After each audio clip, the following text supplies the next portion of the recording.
Coach talked about the amount of effort and time that's gone into really building chemistry among that top 8 or 9 here in training camp. How is that process going? Do you feel like it's getting even more and more of like a gelling moment? Oh, for sure. I mean, we're all competing, and then we're all like interchangeable. That's like the biggest thing. Like we're all interchangeable. We all can play. It's crazy because like we're all can play in everyone else's position. So it's like I think that's kind of helped us with the chemistry as far as like knowing what the next guy's supposed to do in that position and knowing what he can do, and then at that point just learning each other's tendencies. Like say if he goes for a DHO option, somebody can go back door. You know he's going to go to the back door because you've played in that position where he has that option to do that. So I think that plays a huge part in it. It seems like every year you're a player who makes a massive stride from one year to the next. Like, with that continuing this year, like where do you think you are a much better basketball player now than you were in the spring? I'm just trying to be. I don't really know exactly, but like every year I'm just trying to be the best version of myself. So like whatever I'm told to do, I'm trying to do it with the max intensity, max effort, attention to detail, and just every year I'm able to grow because I'm in a different position. So I mean, it's been wonderful for me, and I'm looking forward to continue doing that. Now, what's it been like just playing with Nickeil, what he brings to that second year, to the starters when he's in there, and just kind of getting to know him since he came over in that trade? I mean, he's been huge. Like, he's a defensive pest. Like, other guards don't like that. His effort and intensity is similar to me.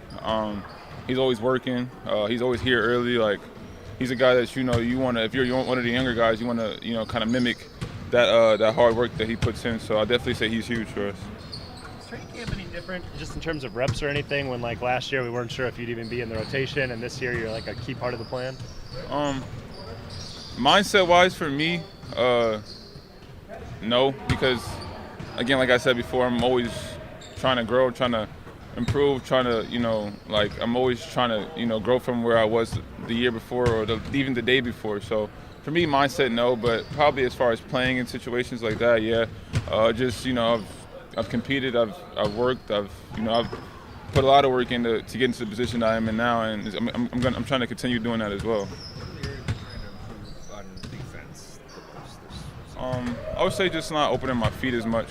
I feel like I'm a little bit getting more comfortable with guarding those fours and getting those switch opportunities where I have to switch up and switch situations. Being a low man, like that's something that I'm familiar with.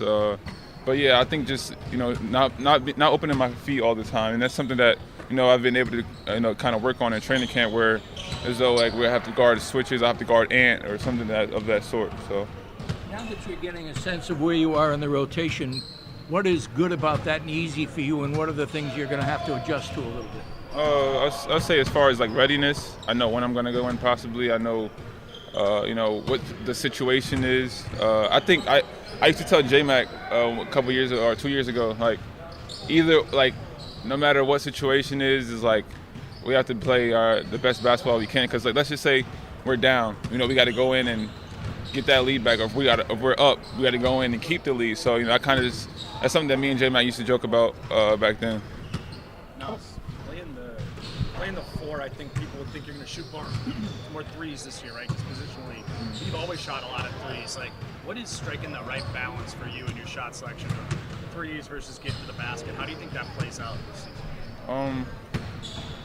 That's a good question. I mean, I'm always, if it's an open shot, I'm going to always shoot it with that confidence. And then, the ability to drive. I think my ability to drive is probably more effective than being able to shoot the three ball. So that's something that I'm probably going to be willing to do or looking to do. But, I mean, like I said, if the three is open, yeah.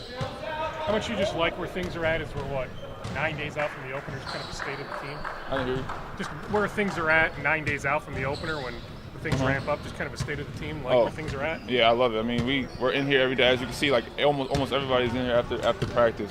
Before practice, we're getting our vitamins and this is the maturity that I was talking about, that we needed a growth mindset in, and like I said before, it's showing. And this is only just the beginning. It's only preseason, but I feel as though we can take this into the season as well. What do you think you have such a firm grasp of playing offense, moving the ball, getting into the next action quickly, especially for a young player? Where did that come from? I mean, I've always played around 4 or 5. AAU, high school, like, you know, I've always been in those situations. It was just like getting more familiar with it, and, you know, at this level, obviously. And then, like, you know, we have guys like Rudy or Cat, like, you know, just kind of got to learn to play around those unique guys. And, you know, like, obviously they're special in their tendencies as well. So it's kind of like just playing around them, like I said before, figuring out, you know, how they play and what's their go-tos and things like that. And I know how to play off them, and that goes into, you know, being interchangeable for everybody. So is there a balance you have to strike between, like, okay, I'm playing around them, but, like, I also have to be aware when my opportunities are really available? Yeah, for sure. And that's staying ready. Like, readiness is key. Like, that's something that coach is always talking about, is being ready, having that readiness. And, you know, like I said before, where they might be at their strength, and then they might get double teamed where he has to kick the ball out. You know, just staying ready. So I definitely say, like, just staying ready. Like, no matter what the situation is, I'm always going to be ready. Nas, when you talk about how your bigs are really athletic, there's certainly a narrative out there that this team is too big, right? There's too many bigs on here that might not be able to work. When you hear that, when people say this team has too many bigs, what is your reaction to that? I mean, I think just as far as, like, Kat and I think we're just in big bodies. Like, we can play all over the floor. Defensively, we're both getting better at it. Like, and then, like, for Rudy, it's like he's been Defensive Player of the Year. He's always been that top big man, and it's like you can't deny that. And that goes in just, you know, getting the reps in preseason. You know, getting to learn each other, getting to know each other. Like I said before, again, what they like and what I like, and it's going to be huge. I'm excited for it. I mean, it's something that, you know, I don't think a lot of people are believing in, but I mean, I've watched it work for the first 3 games. Like I said, I know it's preseason, but I think there's something that can, you know, we can really move forward with and have help us. Do you think, like, you and Kat at the 4 is the biggest thing that has to be proven defensively? You and Kat defending at the 4 is the thing that has to be proven? Huge. That's huge because it's like that's something that we've consistently done throughout my 5 years and however long he's been in the league. So it's like that's definitely going to be huge. But again, like, the maturity and our growth mindset, we always want to grow. So that's going to be huge.